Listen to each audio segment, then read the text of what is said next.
Assalamualaikum warahmatullahi wabarakatuh.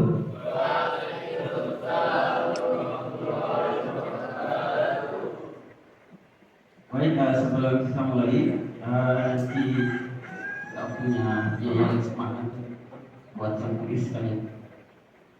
Baik, nanti ketika saya menyampaikan kalimat, nanti ada jawabannya. Misalnya ketika saya mengatakan, mana semangatmu? Jawabannya apa? Ini semangatku. Sampai 3 kali. Kemudian setelah itu saya akan bertanya, apakah kalian siap menjadi pejuang? Dijawab siap, siap, siap. Baru takbir. Apa? Los. Dengan semangat. Oke.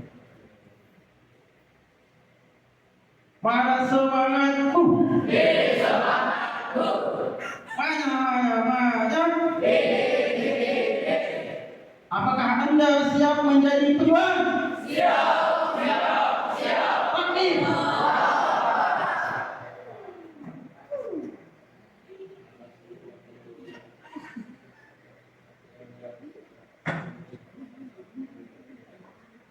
Oh ya, masih ingat ya Yayasan Pak Pusata?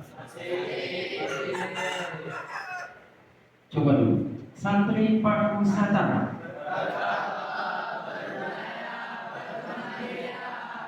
Ulang lagi, santri Pak Pusata.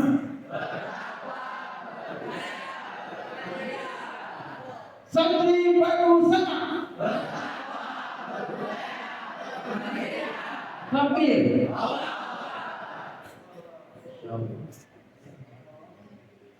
Alhamdulillahilladzi arsala rasulahu bil huda wa dinil haqq liyudhhirahu 'ala dini kullih wa kafaa billahi shahida. Asyhadu an la ilaha illallah wahdahu la syarika lah wa asyhadu anna Muhammadan abduhu wa rasuluhu la nabiyya wa la rasula ba'da. Yang kami hormati al-mukarram dari Haji Hamid Hari, pengasuh pesantren Adab Quran Semangat Takwa atau disingkat dengan Pak Ustadzah. Semoga beliau senantiasa diberikan kesehatan Allah Subhanahu wa taala. Semoga umurnya berkah dan ilmunya senantiasa menghujam kepada generasi yang akan datang insyaallah. Kemudian kami ucapkan ahlan wa sahlan kepada Al-Ustaz Ahsan Nur LC-MA pada kesempatan yang Allah perkenankan hadir di pesantren Kapusata dalam rangka silaturahim, kemudian insyaallah berbagi ilmu kepada kita semua. Mudah-mudahan yang disampaikan nanti bermanfaat, menjadikan pedoman hidup kita dalam menuju langkah-langkah kita selanjutnya insyaallah. Sebelum kita mulai kegiatan acara kita pada pagi hari ini, mari kita mulai dengan mengucapkan syukur kita kepada Allah Subhanahu wa taala yang senantiasa melimpahkan rahmat dan kasih sayangnya kepada kita, sehingga pada kesempatan hari ini kita bisa bertemu kembali dalam keadaan sehat walafiat. Salawat dan salam tercurah limpahkan bagi baginda Nabi Muhammad SAW, kepada keluarga, para sahabat dan pengikutnya hingga jauh jauh. Para santri sekalian yang kami cintai dan kami banggakan.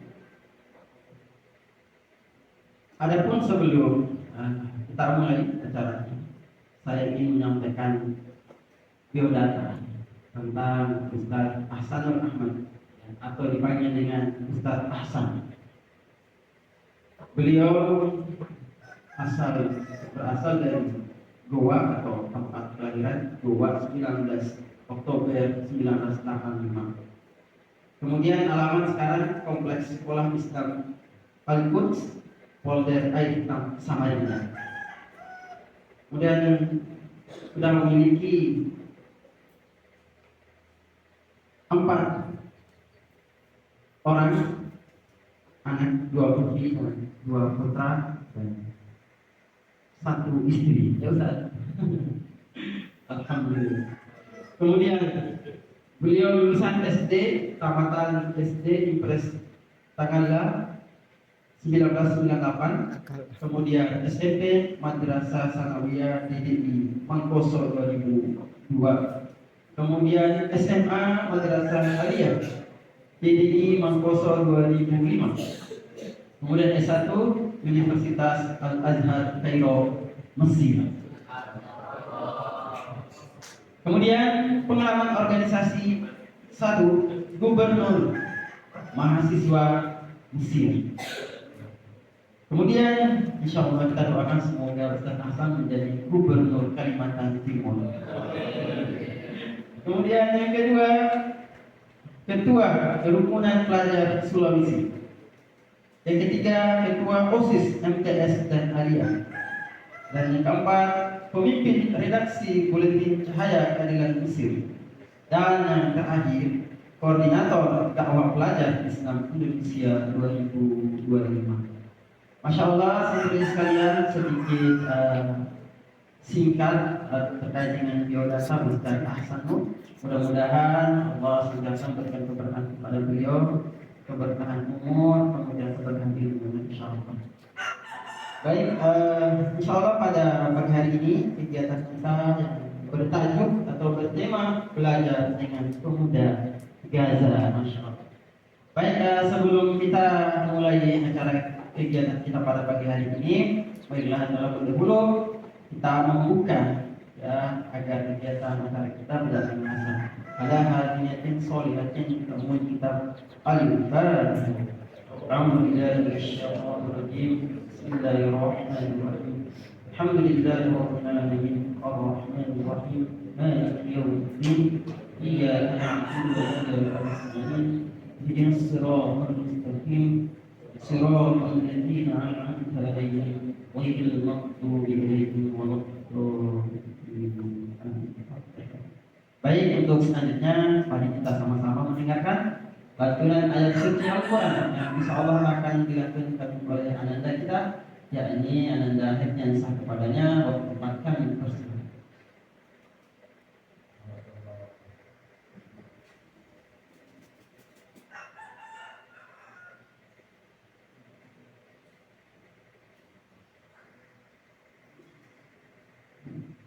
Assalamualaikum warahmatullahi wabarakatuh.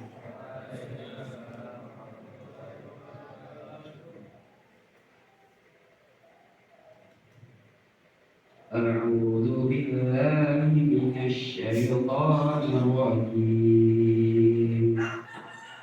Bismillahirrahmanirrahim. Sabbaha lillahi ma fis samawati wa ma fil ardi wa huwal 'aliyyul hakim.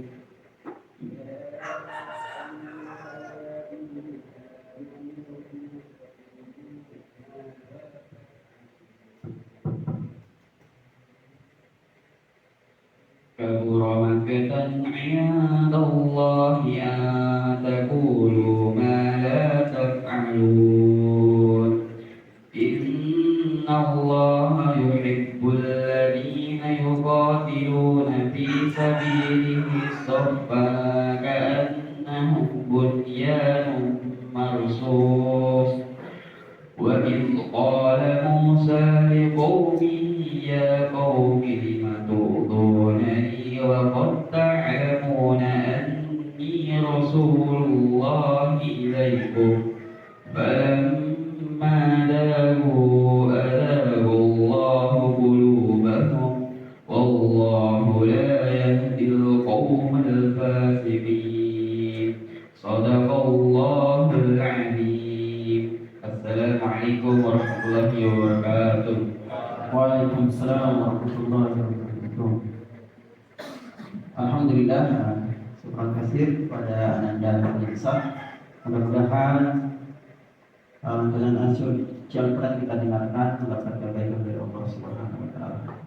Baik, insyaallah untuk selanjutnya Kita harus dengarkan sambutan singkat yang insya Allah akan disampaikan oleh Abi Hamid Bahari pada hari waktu tempat kami bersilakan.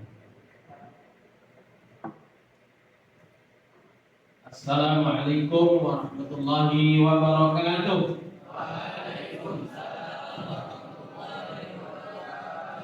Santri Pak Pusata.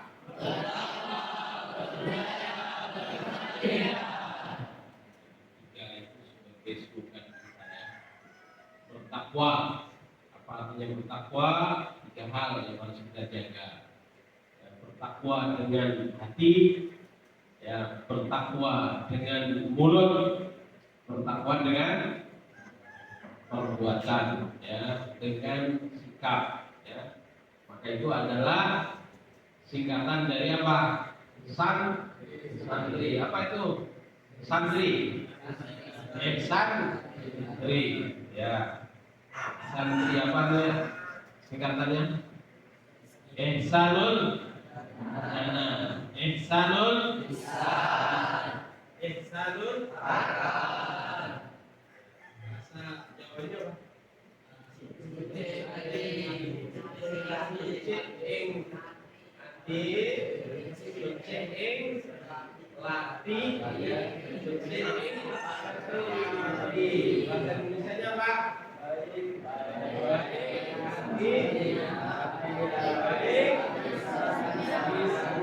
Baik. Itu fokus takwa kita. Bertakwa, berbudaya. Ya, berbudaya apa? Ada berapa budaya Pak Wisata? Beras. Apa singkatannya?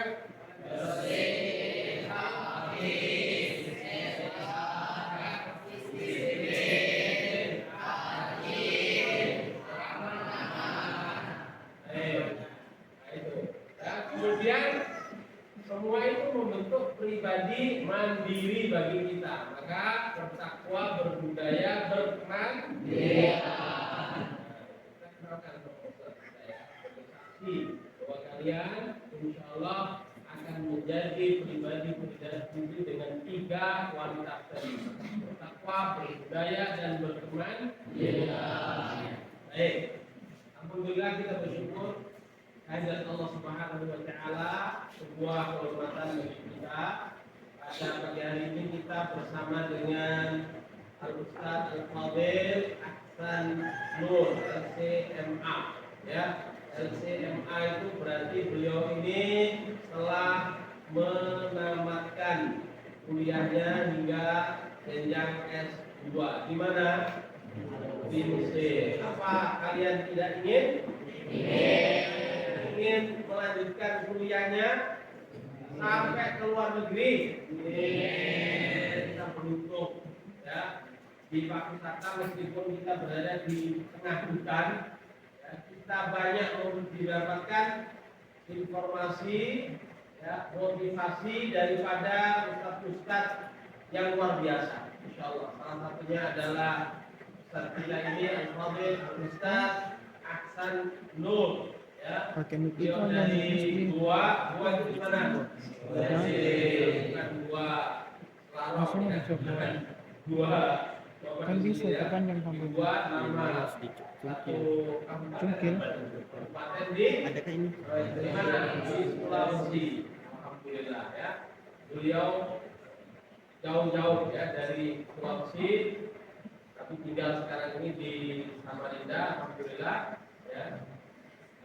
Beliau berkenan untuk berbagi ilmu dengan kita semuanya, dan ini menjadi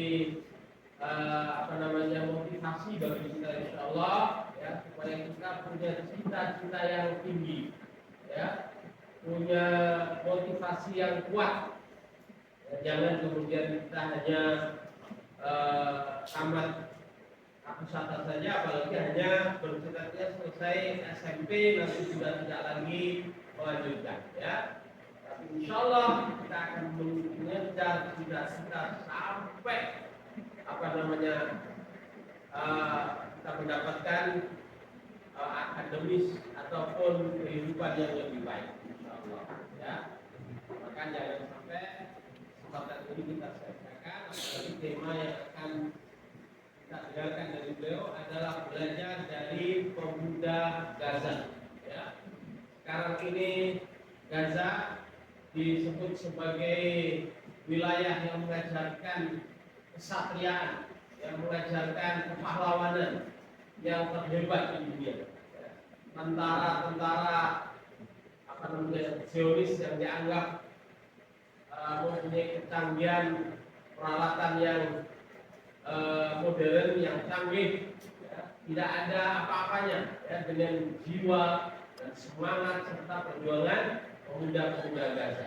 Maka kita akan mendapatkan sharing pengalaman dari beliau, dari kehidupan mereka, bagaimana mereka menjadi pemuda yang tangguh. Ya, Allah kita berharap dari beliau pada hari ini kita mendapatkan semangat perjuangan untuk menjadi kehidupan ini nanti, insya Allah, terutama dalam pendidikan, dalam dunia ini. Ya. Kami segenap keluarga besar Pusata dan juga para santri mengucapkan ahlan wa sahlan dan jazakumullahu khairan jazaa kepada Syekh Ustadzuna Ahsanul, karena terus terang baru saya minta beliau itu tadi kemarin siang atau kemarin malam, ya, saya todong beliau, ya, untuk berkenan hadir dan mengisi kepada kita, dan alhamdulillah, ya, beliau berkenan, ya. Ini tentunya kita mengucapkan jazakumullahu khairan, mudah-mudahan hari berikutnya bermanfaat untuk kami, menjadi motivasi bagi para santri-santri kami dan juga untuk keluarga besar Pusata. Demikian saja yang bisa saya sampaikan, dan sebelumnya saya serahkan kepada beliau. Alhamdulillahirabbil alamin. Assalamualaikum warahmatullahi wabarakatuh.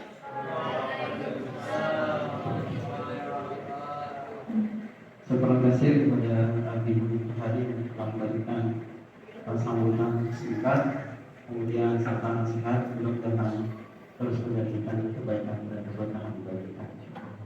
Mari untuk selanjutnya, sebelum mulai kita lihat lagi, ya, untuk menyambut, ya, Ustaz Ahsan menyampaikan materi. Santri baku sadar.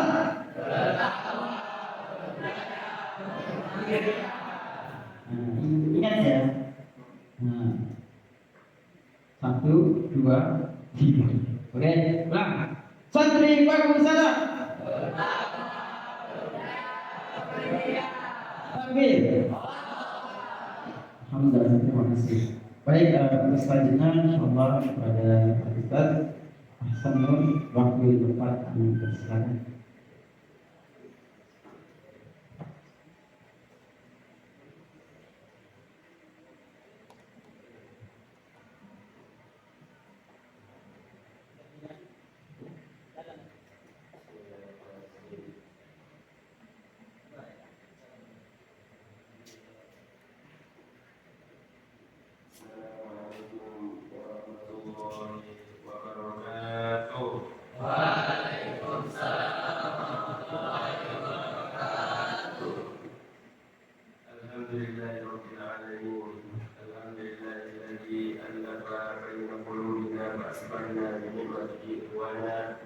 أشهد أن لا إله إلا الله وحده لا شريك له وأشهد أن سيدنا محمدا عبده ورسوله لا نبي بعده. اللهم صل وسلم على سيدنا محمد وعلى آله وصحبه ومن تبعهم إلى يوم الدين. أما بعد. Amin. Terutama yang saya hormati dan saya muliakan guru saya, Ustaz Fadil Syaikhuna, yakni Alim Muhammad Ma'alullah Hayati. Semoga doakan beliau senantiasa diberikan oleh Allah sehat walafiat. Dipanjangkan umurnya. Memberikan kebaikan dan keberkahan kepada kita semua santri-santrinya. Allahumma amin. Kemudian pada moderator dan seluruh santri-santri, para pejuang-pejuang Islam, penerus kesalahan Nabi Muhammad SAW pada masa-masa yang akan datang insyaallah. Allahumma amin. Alhamdulillah. Sebelumnya saya mengucapkan terima kasih banyak sebesar-besarnya semua penghargaan bagi saya diberikan kesempatan untuk berbicara di tempat yang penuh dengan keberkahan ini, di pondok pesantren yang luar biasa ini yang dibina langsung dan dipimpin langsung oleh guru kita karena dari hari ke hari. Semoga insyaallah pondok ini diberikan oleh Allah keberkahan dan diberikan kejayaan sampai hari kiamat melahirkan orang-orang soleh. Allahumma amin. Saya diminta oleh beliau untuk menyampaikan sebuah materi. Ada materi yang tadi itu adalah bagaimana agar memberikan semangat kepada para santri untuk menjadi pejuang-pejuang Islam yang membanggakan kedua orang tuanya, membanggakan Rasulullah Sallallahu Alaihi Wasallam. Nah, maka yang pertama sesuai dengan judulnya adalah belajar dari pemuda Gaza. Alhamdulillah tahun 2013 saya pernah datang langsung ke kota Gaza. Nah, jadi Gaza yang kita lihat hancur sekarang ini tuh, yang di porak-poranda, yang dibom, yang diserang oleh penjajah Israel ya. Itu alhamdulillah Ustaz sudah pernah datang ke sana. Nah, kenapa saya bisa ke sana? Karena waktu itu Ustaz menjadi penerjemah. Nah, jadi ada tim dokter datang dari Indonesia, itu ingin mengantarkan bantuan ke Gaza. Nah, tim dokter kita ini bahasa Inggris lancar, bahasa Indonesia apalagi, tapi bahasa Arab nggak bisa beli bahasa Arab. Alhamdulillah saya dipilih oleh ustaz-ustaz kita yang ada di Mesir waktu itu untuk mendampingi mereka menjadi penerjemah. Nah, jadi alhamdulillah di sini makanya kita diajarkan bahasa Arab di pesantren. Karena kalau kita bisa bahasa Arab, insya Allah banyak negara kita bisa datangi. Saya pernah ke Kuwait juga, alhamdulillah datang ke Kuwait. Pernah ke Sri Lanka. Jadi banyak negara sudah kita datangi. Itu barokahnya karena belajar di pesantren. Dulu belajar bahasa Arab. Ya seperti adik-adik semua sekarang ini. Apa yang antum rasakan hari ini itu juga dulu pernah saya rasakan. Yang mandinya antri. Ya dah. Ya, namanya hidup di pesantren itu ya memang harus seperti itu. Karena alhamdulillah ternyata itulah yang membuat kita mampu bertahan hidup. Nah, di Mesir saya bukan sebentar di Mesir tuh. Termasuk lama kayaknya. Saya berangkat ke Mesir tahun 2005. Pulang tahun 2017 baru pulang. Berapa tahun dong? Dan 3 orang anak saya lahir di sana. Jadi tadi disebutkan anak saya ada 4, itu 3-3-nya lahir di Mesir. Dan semua anak yang lahir ini nggak ada biaya orang tua, semuanya kita yang mengurus. Bahkan alhamdulillah ketika saya di Mesir, saya mendatangkan kedua orang tua saya ke Mesir. Saya belikan tiket pesawat, saya bawa keliling. Nah, ibu saya itu sampai menangis, mengatakan, ya Allah, saya tidak pernah bayangkan bahwa saya bisa datang ke sini, bapak dan ibu saya. Nah, kenapa bisa kita lakukan itu? Karena dulu kita pernah belajar di pesantren. Makanya tadi guru kita, Ustaz kita mengingatkan agar kita ini mesti bercita-cita tinggi, mesti punya cita-cita tinggi. Jangan bilang, dulu pesantren saya juga di tengah gunung, di gunung juga pondok saya dulu. Kalau saya mau ke malam-malam hari itu, kita lagi udah mau tidur, di bawah taman itu terdengar suara, itu suara apa itu? Padi hutan. Di sini apa negara padi hutan sudah?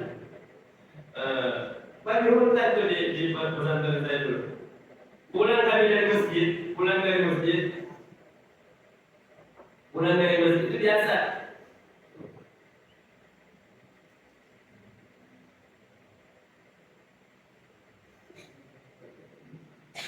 Pulang dari masjid biasa dapat berpapasan dengan babi hutan.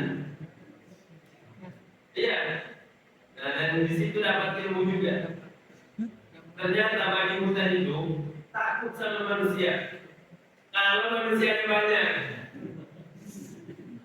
Jadi kalau kita pulang dari masjid ada babi hutan, kita banyak, dia langsung lari ketakutan. Tapi kalau kita sendiri, dia berani melawan. Jadi hidup di pesantren itu banyak sekali ilmu yang bisa didapatkan. Bukan cuma ilmu tentang yang apa dibaca di buku, namun ilmu tentang kehidupan. Saya alhamdulillah ke Mesir bisa bertahan hidup di sana. Punya dapat istri, belajar di Mesir juga sama-sama kuliah. Alhamdulillah yang lebih tinggi pendidikannya itu istri saya. Beliau adalah perempuan yang mendapatkan gelar Magister Usul Fikih. Perempuan kalau dasar yang kedua atau yang pertama di seluruh Indonesia. Dan itu kami sama-sama belajar di sana. Ini saya sampaikan bukan untuk sombong ya, biar adik-adik semua ini termotivasi, semoga bisa seperti itu, bahkan lebih dari itu. Harus lebih hebat. Jangan seperti Ustaz Hasan, kelamaan di Mesir belajarnya. Kali ke Mesir bentar aja, udah pulang. Bahkan alhamdulillah di Mesir, kami pernah menjadi guru. Jadi pekerjaan terakhir saya di Mesir itu jadi guru. Guru untuk orang-orang Mesir. Jadi bukan guru untuk orang Indonesia, guru untuk orang Mesir. Saya pernah mengajar orang-orang Malaysia, orang Brunei saya ajar. Jadi ada mahasiswa-mahasiswa dari Brunei ini, mereka ingin dipahamkan isinya buku kuliah itu salah satu yang mengajar cara Al-Fatih. Dan terakhir, kami mengajar orang-orang Mesir, kami ajarkan bahasa Indonesia. Alhamdulillah hasilnya ada. Salah satu santri saya itu, murid saya, sekarang sudah jadi YouTuber di Indonesia. Dan IG-nya udah centang biru. Dan sudah menikah dengan orang Indonesia sudah punya anak. Saya ajar dulu mulai dari A, B, C, D, E, F, G, H, I, sampai dia bisa bahasa Indonesia. Sekarang sudah jadi ustadz di Indonesia, diundang ke sana kemana. Bahkan saya mau mengundang beliau juga nih, orang Mesir. Dari usia kecil, masih kecil seperti kalian saya ajar, sampai dia mahasiswa, sampai dapat beasiswa di Indonesia, belajar kuliah di Indonesia, sampai meninggal di Indonesia, sampai jadi ustadz di Indonesia. Jadi sebuah kebanggaan kalau kita punya murid dan sudah berhasil. Maka kalian pun mendengarkan apa yang saya sampaikan ini. Satu yang materi pertama saya, kalau ada bisa dicatat, seperti yang disampaikan Ustaz juga tadi, bercita-cita yang tinggi. Belajar dari Gaza dan materi kita ini. Orang Gaza itu kita lihat sendiri kan, sekolahnya hancur, rumahnya hancur, masjidnya hancur. Nggak ada lagi yang mungkin bisa ditempati tinggal. Tapi satu hebatnya orang Gaza, mereka punya harapan dan cita-cita yang tidak pernah berhenti. Di Samarinda sebenarnya ada syekh dari Gaza. Kita ada syekh dari Gaza yang Syekh Karim. Belum pernah, pernah ke sini. Pernah ke sini? Belum. Itu beliau datang ke sini itu karena mau kuliah S2. Bayangkan. Makanya di Gaza itu angka orang buta huruf paling kecil di negara Islam itu ada di Gaza. Hampir semua orang Gaza itu sekolah semua. Padahal lihat, tidak ada harapan. Artinya kalau mau dilihat kita mengalami hal yang seperti itu, mungkin sudah kayaknya nggak bisa lagi sudah ini. Tapi orang Gaza nggak pernah mengatakan menyerah. Dan ternyata di mana rasanya ini yang akan kita tahu nanti rasanya apa rasanya orang Gaza. Sehingga mereka bisa sehebat itu, sebertahan itu. Mereka berperang sudah lebih dari 100 hari. Udah hari Sabtu yang lalu, tanggal berapa itu hari Sabtu yang lalu? Minggu yang lalu, tanggal 12 ya? 12 Januari itu persis 100 hari Gaza diserang, dibombardir. Nah berarti tambah hari ini berarti sudah 19 hari ini. Sudah 119 hari ini Gaza diserang. Namun apakah Gaza menyerah? Gaza tidak menyerah. Dia mengatakan sampai kapanpun berperang kita sanggup untuk berperang. Kenapa? Karena Gaza, orang-orang Gaza itu selalu diajarkan untuk punya harapan dan cita-cita.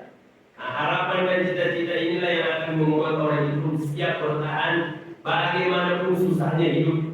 Nah, makanya yang saya sampaikan, yang namanya belajar di pesantren itu tidak ada yang enak, pasti susah. Nah, apa susahnya? Yang paling pertama kita berpisah dengan orang tua, ya kan? Di rumah kita tidak ada mama, ada ini. Dan yang paling bikin tidak enak lagi, kita tidak bisa pegang HP kalau di pesantren, kan?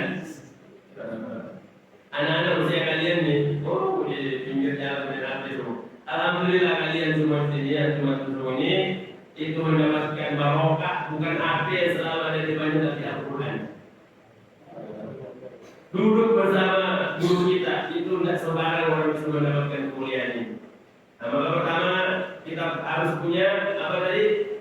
Cita-cita yang besar. Dan ini Allah yang jamin.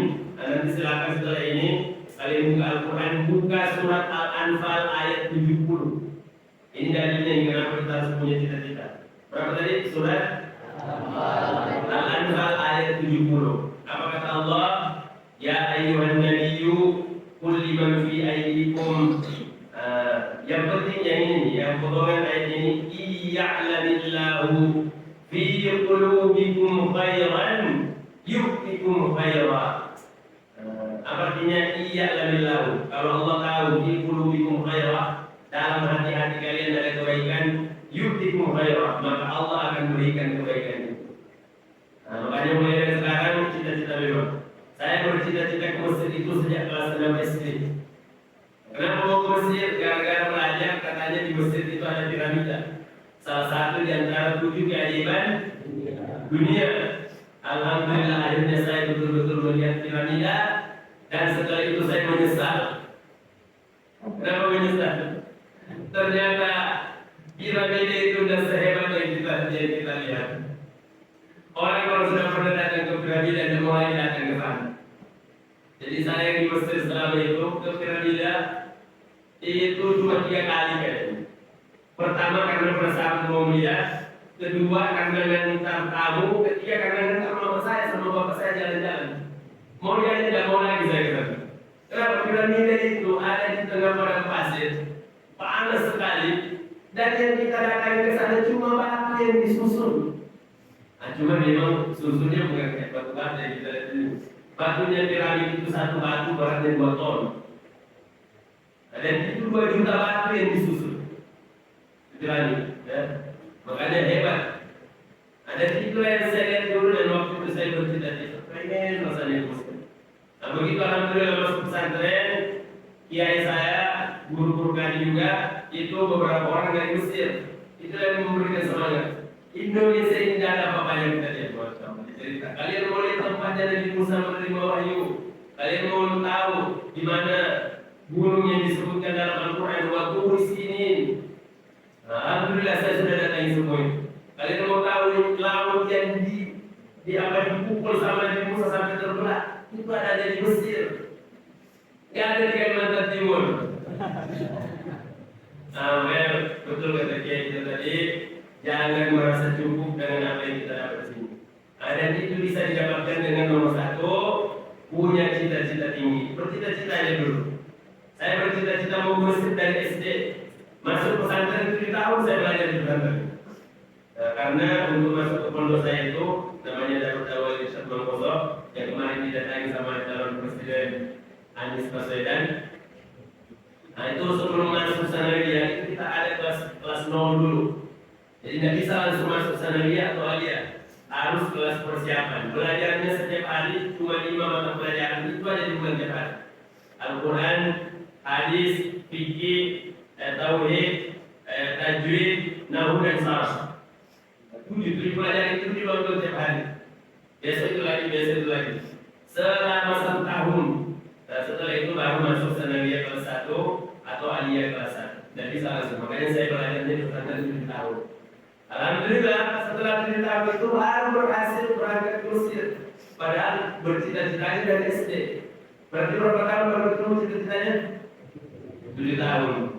Waktu di pesantren ini juga Ustaz kami mengatakan kepada kami, kalian semua harus bercita-cita naik haji. Jadi boleh mengisi pengajian seperti sekarang ini, yang boleh mengatakan sekarang kalian berniat dan bercita-cita berangkat haji.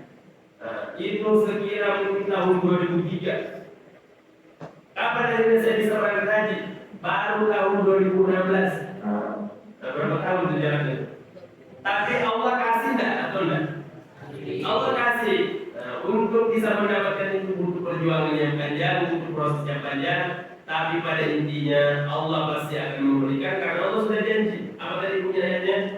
Iya'lanillahu bi qulubikum khairan yu'tikum khairan. Kalau Allah tahu ini dalam hatimu ada kebaikan, maka Allah pasti akan berikan kebaikan itu. Allah tahu kalian pengen ke Mesir, antum mau ke Mesir, Allah akan berikan ke Mesir. Waktu saya lulus madrasah aliyah, waktu saya lulus madrasah aliyah, yang berangkat ke Mesir itu di antara seluruh angkatan saya ada 80 orang. Itu seangkatan cuma saya sendiri yang berangkat. Yang laki-lakinya yang perempuan ada juga, tapi yang laki-laki kami 80 orang, 20 orang itu yang berangkat berhasil berangkat ke Mesir cuma saya sendiri, seangkatan saya. Ada satu teman saya, teman paling dekat. Beliau ini kalau bukan dia yang juara satu, saya yang juara satu. Antara dua itu. Nah itu pengen sekali berangkat ke Mesir. Nah, cuma karena beliau dilarang sama mama beliau, karena beliau anak bungsu, ibunya mengatakan jangan berangkat ke Mesir. Nanti siapa yang saya sedih kalau kamu berangkat jauh-jauh. Nah ini barokahnya taat sama orang tua. Mentaati orang tua, beliau. Namun karena beliau punya cita-cita, saya pulang ke Indonesia, beliau yang berangkat ke Mesir. Berangkat beliau sana. Dan sekarang karena beliau memang orangnya luar biasa, rajin, hebat dan bersungguh-sungguh belajar, beliau itu jadi menantunya Pak Kiai. Jadi pesantren saya tadi di tempat saya belajar 7 tahun, itu pimpinan pesantrennya. Mulai dari tahun 85 beliau memimpin pesantren itu, sampai sekarang masih hidup dan semoga beliau diberikan umurnya oleh Allah. Berapa tahun itu memimpin? Berarti udah 38 tahun ya memimpin pesantren ini. Nah, sekarang yang jadi manusia, teman saya ini tadi punya cita-cita pengen bos. Saya ingin sampaikan ini, maksud saya adalah kalau kita punya cita-cita, Allah pasti akan kasih. Cepat atau lambat, tinggal masalah waktu saja. Nah, makanya kira-kira Gaza hari ini bisa merdeka nggak? Merdeka nggak guys? Pasti Palestina Gaza itu akan merdeka dan akan mengalahkan Israel. Kenapa? Karena mereka cita-cita orang-orang Palestina dari dulu itu. Tidak pernah mereka mau menyerah. Nah, maka pelajaran pertama, kalau ingin jadi orang hebat belajar dari Gaza, maka milikilah harapan dan cita-cita yang besar, yang panjang, yang tinggi. Meskipun apa yang terjadi dengan kita sekarang ini, orang-orang yang sukses hari ini itu dulu tidak mungkin bisa sukses ya. Seperti yang dia dapatkan sekarang, kalau dia tidak berjuang, pasti ada usahanya dan pasti ada proses panjang. Dan itu dicontohkan juga oleh Nabi Muhammad. Nabi Muhammad sejak awal sudah bilang, ini agama yang saya bawa ini, ajaran yang saya bawa ini akan menguasai seluruh dunia. Padahal Nabi waktu itu cuma berapa orang? Mungkin cuma 5 orang.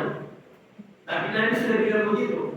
Agama ini akan menguasai seluruh dunia. Nah, lihatlah yang terjadi, akhirnya yang terjadi. Tidak ada agama yang paling banyak diikuti dan orang masuk ke dalam agama itu melebihi agama Islam. Hari ini orang berlomba-lomba masuk Islam. Apalagi setelah kejadian Gaza, ada 20.000 orang lebih meninggal di Gaza, tapi yang masuk Islam itu sudah ratusan ribu. Mereka ditanya berapa kali yang masuk Islam? Dia bilang saya terkagum-kagum dengan orang Gaza.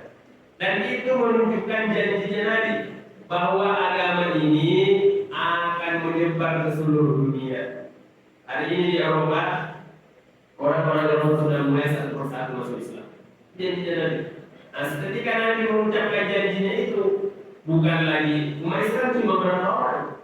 Nah, tapi Nabi mengajarkan kepada kita agar punya harapan dan cita-cita yang tinggi, jangan pernah merasa lemah, jangan pernah putus asa dengan apa yang kita hadapi sekarang ini. Saya alhamdulillah bisa baca kitab kuning. Dulu saya belajar di tadi itu namanya tadi kelas general dan jadi persiapan itu.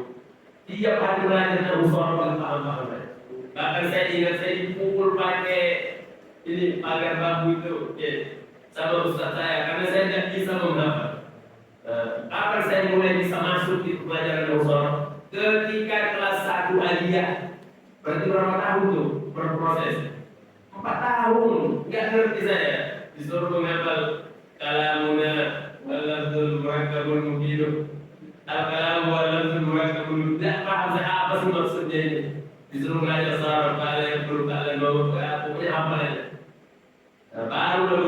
bisa mengerti, bisa menghubungkan, oh ini maksudnya begini, setelah 4 tahun.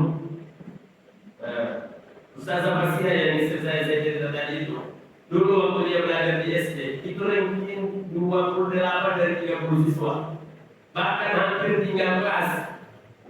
Tapi alhamdulillah jadi juara di masjid.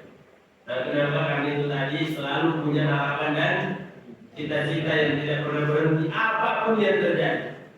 Apapun yang terjadi sekarang ini, insya Allah akan berikan. Apa tadi ayatnya? Apa ayatnya tadi? Coba kita bahas bersama. Iya'lamillahu fi qulubikum khairan yu'tikum khairan. Kalau Allah tahu dalam hatimu ada kebaikan, maka Allah akan berikan kebaikan itu. Jadi pesan yang pertama belajar dari jasa, kita harus punya cita-cita, tidak boleh menyerah, tidak boleh putus, tidak boleh pas, harus berjuang, apapun yang terjadi sampai cita-cita kita ditemukan. Siap? Nah, karena insya Allah ini janji dari Allah nih. Nah, makanya pelajarannya juga jangan pernah ada niat buruk dalam hati. Dan Allah bilang tadi kan kalau Allah dalam hati mereka kebaikan, maka Allah akan memberikan kebaikan. Nah, berarti kebalikannya kalau Allah ada tahu kamu jahat dalam hatimu, Allah juga akan tunjukkan kejahatan itu. Bisa dipahami ya? Nah, jadi mulai ini dan seterusnya selalulah berharap dengan harapan yang baik, harapan yang besar, harapan yang tinggi, cita-cita yang agung. Jangan bercita-cita yang biasa-biasa saja. Aduh, saya kayaknya begini aja langsung. Kita harus punya cita-cita tinggi. Jadi presiden bagus, saya pengen jadi presiden. Jangan bilang bahwa apa saya ini masa bisa jadi presiden. Kalau Allah mau, Allah mengatakan inna ma'amruhu idza arada syai'an ay yaqula lahu kun fayakun. Kan Allah cuma bilang jadi maka pasti jadi. Jadi jangan pernah khawatir, jangan pernah takut. Kenapa? Karena kita punya Allah. Allah Maha Kuasa. Insya Allah teman-teman semuanya ada jadi dokter. Amin. Jadi wali kota jadi bupati Sangatta. Amin. Bupati Kutai Timur Sangatta. Ada yang jadi gubernur Kalimantan Timur. Amin. Ada yang jadi menteri. Amin. Jadi presiden. Amin. Jadi jenderal. Amin. Nah, ini ada kemarin datang di sekolah itu, dia mendaftar di security. Saya tanya apa cita-cita kamu? Katanya saya mau jadi tentara Ustaz. Saya bilang salah cita-citamu itu. Loh, kok salah Ustaz? Jadi dia mau jadi tentara, dia tidak lulus. Akhirnya daftar jadi satpam di sekolah. Masih muda orang luar biasa. Saya bilang, insya Allah kamu tetap harus jadi tentara. Tapi ganti cita-citanya, jangan mau jadi tentara. Terus jadi apa? Jadi jenderal. Kalau kamu jadi tentara, maka belum tentu jadi. Tapi kalau jadi tentara pasti nggak jadi jenderal pasti nggak jadi tentara. Pasti. Iya, karena nggak mungkin jadi jenderal kalau bukan tentara. Nah, tapi bercita-cita yang tinggi dan ini ajarannya Nabi. Nabi mengatakan, "Idza sa'altumullah, kalau kamu meminta surga, maka minta surga yang paling tinggi."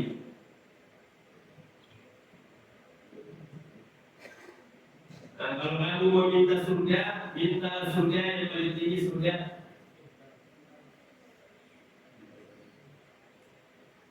Wa idza sa'altumullah al-jannah fas'aluhu al-firdaus al-a'la. Kalau kamu meminta surga, minta surga yang paling tinggi. Kenapa disuruh minta surga yang paling tinggi, surga Firdaus? Artinya surga Firdaus itu kan paling atas ya. Seandainya nanti tidak dapat surga Firdaus, maka masih dapat surga yang ada di bawahnya. Jadi jangan cuma meminta surga. Karena kalau cuma meminta surga, di bawahnya surga apa? Dan minta yang paling tinggi. Artinya Nabi mengajarkan kepada kita kalau punya harapan, punya keinginan langsung yang tinggi-tinggi. Kenapa? Karena kita punya Allah yang akan memberikannya. Ada orang berdoa, ya udah saya begini aja. Akhirnya dia betulan. Nah, coba dia harap tinggi. Ya Allah, saya pengen ini, Allah akan berikan. Kenapa? Karena Allah Maha berkuasa, Maha berkehendak. Minta sama Allah. Allah berkehendak sebenarnya. Kalau Allah tahu dalam hati ada kebaikan, maka Allah akan berikan kebaikan itu. Nah, biar lebih semangat, saya mau kalau tadi yel-yelnya bertakwa, berbudaya, berkemandirian. Nah, saya ingin mengajarkan yel-yelnya orang tujuan di Palestina. Biar antum semua punya semangat seperti semangatnya orang-orang Gaza, walaupun di hadapannya tank. Jadi tank-tanknya orang penjajah Israel itu, harga satu tanknya, nama tanknya Mirkava. Mirkava itu satu tanknya 100 miliar. Berapa? 100 miliar. 100 miliar ini, ya Allah. Kalau disimpan di masjid ini nggak kuat kayak gitu deh. Saking banyaknya 100 miliar. Buat 100.000 disusun di masjid ini, itu full masjid ini kuat. Oh, udah kamar itu berasa semua jadi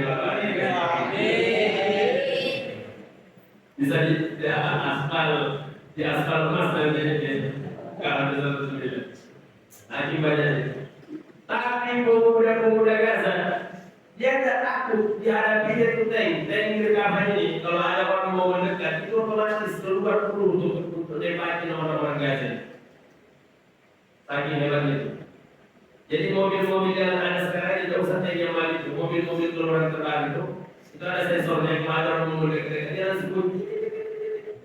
Ada mobil kalau kita mau parkir mundur, kalau udah mau menyentuh atau nabrak dia pasti bunyi kan? Mirkava itu lebih hebat lagi. 360 derajat, siapapun dari depan, dari belakang, dari bawah yang mau mendekat itu otomatis keluar peluru untuk menembaki orang-orang yang mau mendekat itu. Tapi itu pemuda Gaza, masya Allah, datang ke sana bawa bom yang kayak botol ini, diletak di tank itu, tapi tidak bisa keluar pelurunya. Bayangkan, hebat ya mereka. Nah, kenapa mereka bisa begitu? Karena mereka meminta perlindungan kepada Allah. Mereka menyerang sambil baca ayat Al-Quran. Wa ma ramaita iz ramaita walakinna Allah rama. Tidaklah kalian menembak di saat menembak, di saat kalian memanah. Ketika kalian memanah, maka bukan kalian yang memanah, tapi Allah yang memanah. Dia menghadapi para tentara-tentara Israel ini sambil membaca ayat yang dibaca oleh Nabi Muhammad. Ketika rumah Nabi Muhammad dikepung, jadi rumah Nabi Muhammad dikepung oleh orang-orang yang ingin membunuh mereka. Nah, Nabi Muhammad ingin dibunuh, dikepung rumahnya. Tapi Nabi Muhammad, masya Allah, keluar dari rumah melewati semua orang-orang yang ada yang melihat Nabi. Satu orang pun tidak melihat Nabi. Bahkan mereka semua tertidur ketika Nabi mau keluar. Dan bahkan Nabi ambil tanah lalu diletak di atas kepalanya satu persatu. Dan mereka tidak lihat Nabi. Ada ayat yang dibaca oleh Nabi, waja'alna min baini aydihim saddan wa min khalfihim saddan fa aghshaynahum fa hum la yubsirun. Nah, itu yang dibaca juga oleh pejuang Gaza ini di saat mereka berperang melawan penjajah Israel, sehingga penjajah ini tidak bisa melihat mereka semua. Nah, dan mereka punya yel-yel. Yel-yelnya inilah yang akan membangkitkan semangat untuk berjuang. Dan semua hari ini harus hafal yel-yel ini. Siap hafal yel-yelnya? Siap. Yel-yelnya berbahasa Khaybar, Khaybar ya Yahud. Khaybar, Khaybar ya Yahud. Jaishu Muhammad. Jaishu Muhammad. Dulu waktu di Mesir, Ustaz pernah ikut perkemahan pelajar seluruh dunia. Waktu itu dari berbagai negara, dari India datang, dari Maroko datang. Kami kemah di padang pasir.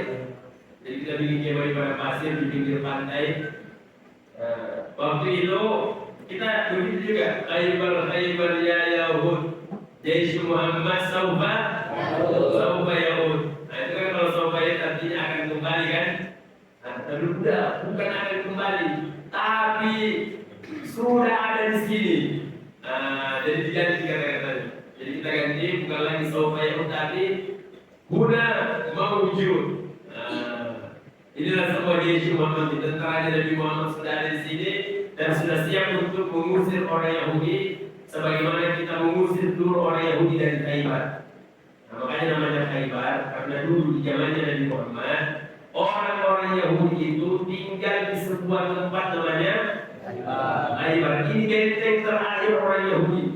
Benteng terakhir orang Yahudi Khaybar ini, di situ mereka bersembunyi dan akhirnya diusir sama Nabi. Disuruh keluar semua dari Khaybar. Kita mau ingatkan orang-orang Yahudi tentang peristiwa Khaybar. Orang Yahudi ingat peristiwa Khaybar. Yesus Muhammad sebagaimana dulu kamu diusir oleh tentara Nabi Muhammad, maka hari ini tentara Nabi Muhammad sudah ada di bangku saat akan mengusir kalian semua. Takbir. Allah. Ayo coba. Khaybar, Khaybar ya Yahud. Khaybar, Khaybar ya Yahud. Yesus Muhammad. Yesus Muhammad. Bulan mawjud. Bulan mawjud. Ada di sini sudah tentara Nabi Muhammad yang akan mengusir semua tentara-tentara Yahudi keluar dari tanah Palestina. Dapat Khaybar, Khaybar ya Yahud. Khaybar, Khaybar ya Yahud. Yesus Muhammad. Yesus Muhammad. Bulan mawjud. Bulan mawjud. Allahu Akbar. Allahu Akbar. Kemudian satu lagi. Birruh. Birruh. Bidam. Bidam. Nabdika ya Aqsa. Nabdika ya Aqsa. Apa kan? Tanya kan? Ayo sama-sama. Birruh. Birruh. Bidam. Bidam. Nabdika ya Aqsa. Nabdika ya Aqsa. Khaybar, Khaybar ya Yahud. Khaybar, Khaybar ya Yahud. Yesus Muhammad. Yesus Muhammad. Bulan mawjud. Bulan mawjud. Nah, besok kalau ketemu orang Israel bacakan itu. Tentara Israel itu satu-satunya tentara di dunia. Ketika mereka pergi berperang, mereka pakai popo. Tahu popo kan? Tahu. Embers, karena mereka itu takut keluar dari cairnya. Mending jadi mereka kalau mau buang air, sembunyi terus dalam cair itu buang air di situ. Mereka tidak perlu awal dan takut karena memang sudah pakai embers, pakai popo. Ada kan popo dewasa dijual? Ada. Makanya kalau tentara Indonesia itu kan namanya TNI kan, Tentara Nasional Indonesia. Kalau Israel itu singkatan tentaranya namanya IDF, Israel Defense Force, Tentara Pertahanan Israel. Kita ganti IDF itu bukan defense tapi diapers. Tentara popo, tentara popo Israel, gitu. Iya, pas banget kan? Jadi masya Allah. Jadi mereka bikin singkatan sesuai dengan keadaan mereka. Dan inilah ya. Jadi yang pertama tadi yang harus kita siapkan dari sekarang bercita-cita dan punya harapan yang tinggi. Jangan percaya kondisi kita sekarang. Dulu waktu Ustaz di pesantren, antum di sini masa sendiri atau di masjid? Alhamdulillah. Waktu Ustaz tamat SD, sampai baru tamat SD di sini baru tamat SD kan? Saya masih ingat, saya terlambat 2 minggu masuk pesantren dulu karena saya baru disunat. Luka sunatnya lambat suku jelas. Jadi orang sudah sekolah 2 minggu, saya belum. Saya baru selesai sunat. Masuk pesantren. Waktu pertama kali masuk pondok itu saya masuk sendiri. 4 tahun saya masak sendiri di belakang. Baru tamat SD kecil kayaknya dulu. Baru tamat SD masak sendiri. Mama saya mau menemani di pesantren selama 3 hari 3 malam. Kenapa? Ngajarin saya masak nasi, goreng ikan, masak sayur, dan cara masak yang singkat yang bisa langsung dimakan, tidak perlu repot-repot. Antum enak sekarang dimasakkan. Tapi walaupun begitu, jadi saya berangkat sekolah pagi-pagi udah masak nasi. Pulang dari sekolah, itu ikan asin tinggal digoreng pakai ini, kasih sambal tomat. Sambal tomat ada terasnya sedikit mahal, wow, ya Allah, yang betul makan. Makanan yang hampir tiap hari saya makan sayur Kenapa? Karena di depan asrama ada pohon kelor. Dan itu gampang betul dimasak. Cuma ditarik daunnya, masuk ke dalam panci, isi air, kasih garam, kasih micin. Wah, masya Allah, nikmat sekali sudah makan. Antum udah berdunia itu. Kira-kira orang yang kayak gini hidupnya bisa ada ke Mesir? Nah, bisa ada ke Mesir nih? Masih kayak kenapa saya masak sendiri? Karena orang tua gak punya biaya buat bayar, kan ada yang dimasakkan. Tapi waktu dimasakkan itu di catering kan, itu mahal bayarnya, 2 kali lipat daripada yang masak sendiri. Maka saya memilih masak sendiri. Karena sebab mati sendiri. Makanya mama saya dia cerita ibu saya. Waktu saya sudah mau berangkat ke Mesir, datanglah orang-orang tetangga rumah menjadi selamat ya, selamat adanya berangkat ke Mesir. Saya baru tahu ceritanya itu saat saya mau menikah. Mas saya cerita. Jadi saya menikah dapat istri sama-sama belajar di Mesir, pulang ke Indonesia, datang taruhannya. Mama saya cerita kepada kamu-kamu, ya dulu itu waktu saya pertama kali antar anak saya ke pesantren. Saya begitu pulang ke rumah, saya tidak langsung begitu nyampe di rumah langsung masuk ke kamar, langsung tidur, langsung lompat. Dia langsung lemparkan badannya ke atas kasur, dia tutup kepalanya pakai bantal. Itu mama saya kalau dia mau teriak nangis karena dia ingat anaknya di pesantren baru tamat SD harus masak sendiri. Siapa orang tua tidak kasihan, masih kecil harus masak sendiri. Nah, tapi kata beliau, alhamdulillah sekarang sudah terbayarkan semua. Nah, saya bisa bahkan sudah bisa membawa saya ke Mesir langsung. Saya berangkat haji bersama bapak dan ibu. Itu di tengah ribuan jamaah, saya memimpin doa. Semua orang nangis satu meja tuh. Nah, setelah selesai memimpin doa, saya berdiri, bapak saya berdiri, mama saya berdiri, berpelukan kaki bertiga. Itu bahagia betul-betul. Tidak ada kebahagiaan yang bisa tergambarkan doa itu. Dia pada Arafah, jadakan seluruh jamaah. Harapannya itu bisa kayak gitu nanti memimpin doa ketika nanti mengumpul di Arafah. Nah, tapi itu bisa didapatkan kalau antum siap bersungguh-sungguh di sini. Penderitaan yang antum rasakan, insya Allah akan ganti dan bayar dengan kebahagiaan luar biasa. Saya ini orang Goa, tapi kenapa bisa ada di Samarinda? Kenapa bisa sampai ke sana? Karena kita punya ilmu, ada ilmu yang dulu didapatkan di pesantren, didapatkan di Mesir. Ini yang membuat orang mau ngomong. Saya kalau tidak ada ilmu, tidak mungkin diundang sama kiai di sini. Jadi adik-adik sekalian, itu selalu saya kasih dan ini juga prinsip hidup saya. Iya'lamillahu fi qulubikum khairan yu'tikum khairan. Nah, kami juga sedang merintis pesantren di Samarinda. Ya, dan yang namanya merintis pesantren itu tidak gampang. Dari tanah ini dulu kayak gimana dulu tadinya? Mungkin hutan, tapi belum karena yakin Allah akan menolong, Allah akan membantu, Allah akan memberikan. Makanya sekarang apa yang terjadi? Antum mau datang ke sini, mau belajar di sini, tidak mungkin mau datang ke sini kalau masih kayak hutan kayak kemarin kan? Tapi karena sudah disiapkan tempatnya, ada masjidnya, ada asramanya, kita mau datang. Nah, maka itu yang saya pertama saja benar. Apa pesannya? Iya'lamillahu. Dapat semua belum ya? Harus hafal semua. Saya tidak akan berhenti kalau kita tidak hafal. Iya'lamillahu. Fi qulubikum khairan. Yu'tikum khairan. Surat Al-Anfal ayat 70 ini.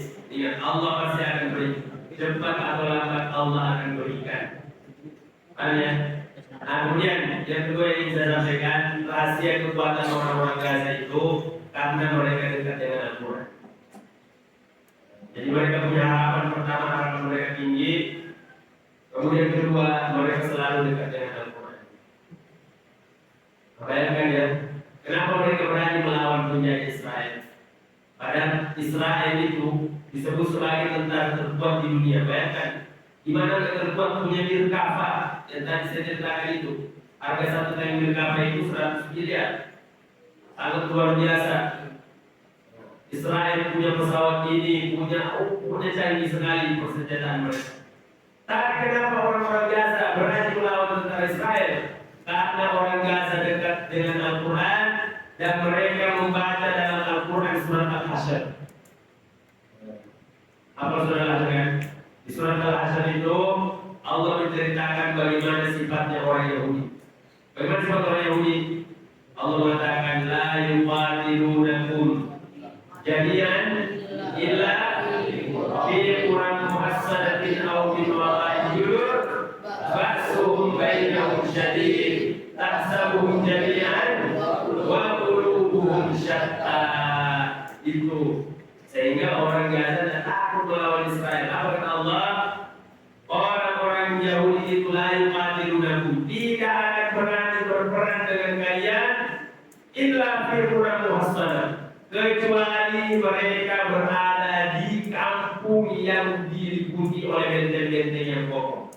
Atau min wara'i judur, atau berperang dengan kalian dan balik dinding. Ya, orang Israel berani berperang itu kalau dari jarak jauh. Kalau sudah ada hadapan, mereka lari terkencing-kencing. Makanya mereka udah pakai pokok duluan, biar tidak kelihatan basi celananya, kan? Dan itu Allah yang cerita. Pasukan paling pengecut di muka bumi adalah pasukan Yahudi. Allah yang cerita.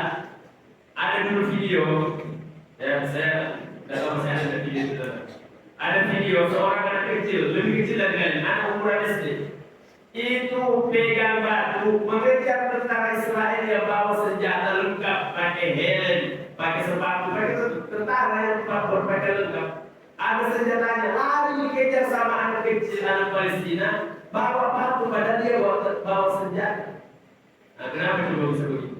Pernah lihat gambar kan? Anak kecil Palestina berdiri di depan tank Israel dia pegang batu. Ada pernah lihat gambarnya? Ada gambar yang sangat terkenal dulu itu.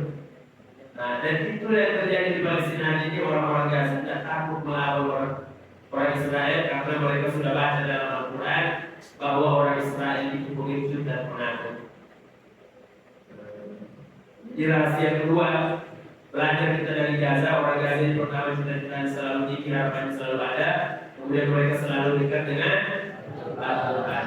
Mereka baca Al-Quran tiap hari, mereka dapatkan pelajaran dari Al-Quran sehingga mereka semangat Tuhan. Kalau mereka sudah mulai lemah, mulai loyo, mereka mengatakan kita jumlahnya sedikit, mereka banyak sekali. Nah, ternyata di dalam surah Al-Baqarah Allah mengatakan ada yang itu wala kafiyatan yaqulu alladziina yadhunnuna annahum mulaqu rabbihim falamma qatala Daud Jalut.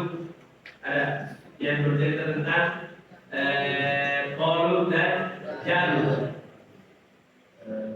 Itu ayat yang pertama.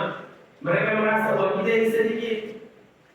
Ternyata Allah jawab, kan min fi'atin qalilatin ghalabat fi'atan katsiratan biiznillah wallahu ma'as-sabirin. Betapa banyak kelompok yang sedikit bisa mengalahkan kelompok yang besar asalkan kalian bersabar. Wallahu ma'as-sabirin. Ghalabat fi'atan katsiratan biiznillah wallahu, syaratnya satu, kalian bersabar.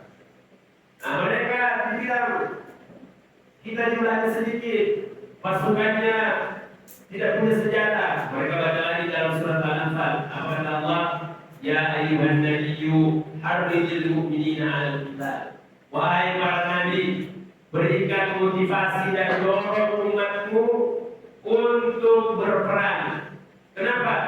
Iyyakum minkum isyruna sabiruna. Kalau ada 20 yang sabar di antara kalian, yang ribu mi'atain, maka pasti akan mengalahkan 200 pasukan.